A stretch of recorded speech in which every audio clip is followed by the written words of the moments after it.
Ever have that sinking feeling when you get to a location for your first shoot after a vacation and your camera doesn't power up? Doing checks on your equipment to ensure all is in working order is a good habit to get into, especially if you haven't used your camera equipment in a while.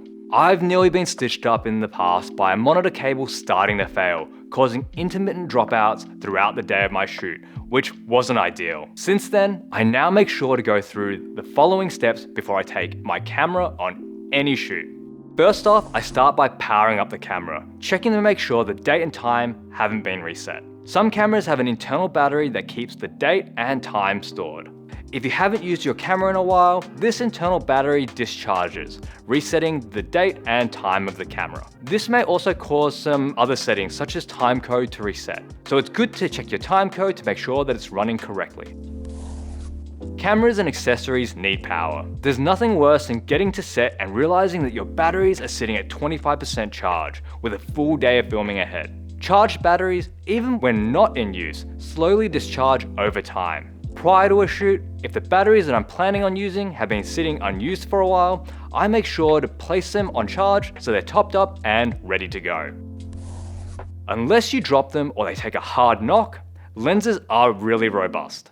I like to do a quick check to see if the front and rear elements of the lens are clean and the focus ring and zoom ring are still functioning smoothly. Since I'm often adapting Canon glass to my Sony FS5, I also like to make sure that the aperture control is still functioning properly.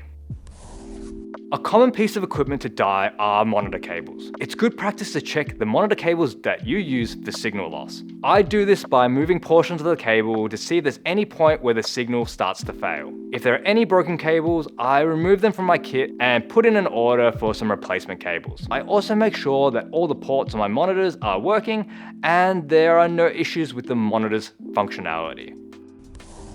The last thing that I test is the audio equipment. For the audio, I test all of the cables, keeping an ear out for any static or dropouts when maneuvering the cables connected to the camera and microphone. If you've got a set of wireless lapels, it's also good to check the wireless packs to make sure that the signal that you're getting is clean. And when testing your wireless microphone packs, make sure to take a couple of steps away from your wireless receiver just to make sure that there are no issues with the wireless transmission over a distance. I double check the wireless packs are fully charged, and if the transmitters have internal recording, like the Rode Wireless Go 2s, I make sure that the storage is formatted. It might seem like a lot of work to check over your equipment if it's just been sitting on the shelf, but the short amount of time it takes to build your camera gives you some peace of mind that everything is in working order, saving you a lot of stress on the day of your shoot. If you enjoyed this video, you might like to see how I incorporate Notion into my pre-production process by checking out this video here.